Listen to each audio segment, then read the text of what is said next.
How's it going there? This video is to look at the new tires that I put on my 2016 SR5 Toyota Tacoma. This truck is on stock suspension, so no lift. Hopefully this is useful to some of you out there to decide what tires you want to put on your Tacoma.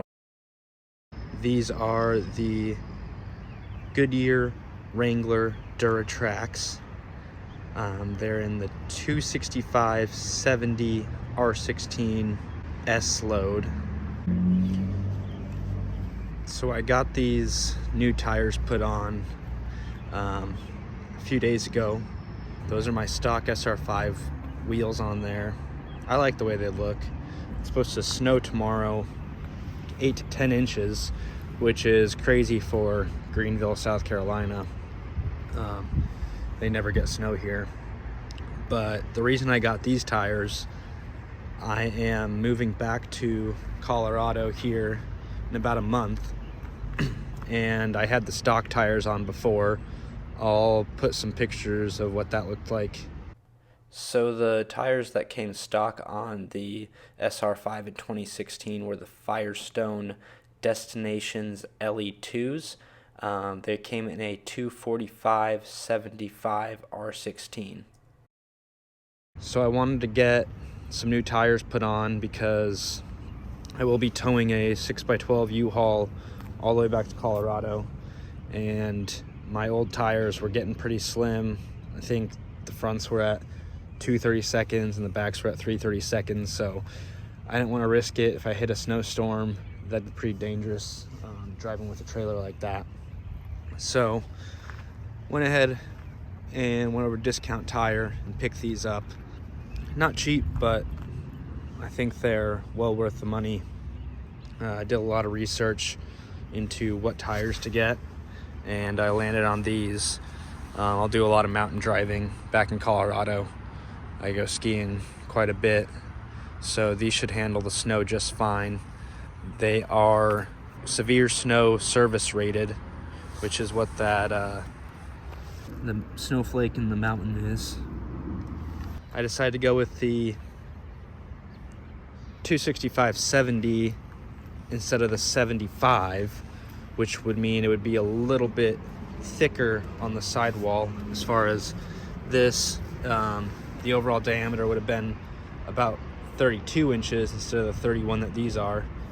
The reason I did that, this is just 1/10 of an inch bigger in diameter than the stock SR5 tires, so it should conserve the fuel economy that the stocks have to an extent. Probably lose 1 or 2 miles per gallon because they are wider and heavier, but that way I don't have to get a new spare tire either.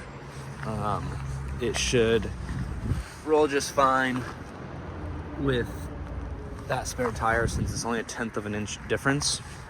I did kind of want that 1/2 inch of ride height that the 75s would have given me, but I honestly think that it makes the truck look like it is riding a little higher, even though it just barely is. The aggressive look of these just make the truck look so much better. Super happy with them. I've only put about 20 miles on these so far. I can't speak to too much, but from what I have noticed, they don't have that crazy of road noise. I barely notice difference from the stock, just a slight hum, but if you have any music on, you won't hear it at all. It feels like I'm driving, I don't know, a little bit taller of a truck, which I know I'm not, but I'm super excited to see how they do in the snow. I might take it out tomorrow, although they don't plow the roads here because they don't get snow often, so it's going to get super icy. I'm not worried about my truck, but I just don't want anybody running into me. So we'll see. Maybe I take them out, maybe I don't. I'm sure they'll see plenty of snow in Colorado, so I'm not too worried about it. But these will be great for camping as well, taking some light off-road trails. these can handle some pretty extreme off-road trails, but I won't be doing that with my truck. I don't have any lift on here, so this is stock ride height. I saw that you could do a 275, but it gets pretty close to that upper control arm, and you might have to do a little bit of trimming if you want to keep that front wind guard on. Wanted to give video before they get all dirty. They're still looking pretty nice.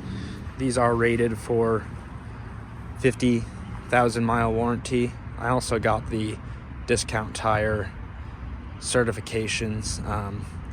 It was originally $140, but I kind of acted like I didn't want to pay that price, and I asked the guy, hey, are there any specials on these certs? And he kind of just stared at his computer screen for a little bit and said, hey, you know, I'll knock 40 bucks off it. So I went ahead and took that just for the peace of mind. If I get any sidewall damage, then they'll replace the tire and prorate the rest of them if they need to replace all of them because of difference in tread depth at that point. It just gives me some peace of mind, and I don't have to worry about ruining anything and being at another $1,000. I did want to get the white lettering out, but they don't offer that on the 70s. You have to get the 75s to get the white lettering, but not a huge deal. These look fine. I will try to do a 5,000 mile review when I get there. I'll be doing about 1,500 miles across the country with the trailer, so should get there in the next 6 months or so. This is what the tread looks like. This size gives you 30 seconds of tread depth when they're new. The 75s are actually 18, so that might be another reason why someone would want those. But these are supposed to be really good in snow, as well as just being a good everyday tire. So those are my initial impressions on these tires. If you found this video helpful at all, I'd appreciate it if you gave it a thumbs up. And if you'd like to see the follow-up review, then go ahead and subscribe. I'll see you in 5,000 miles.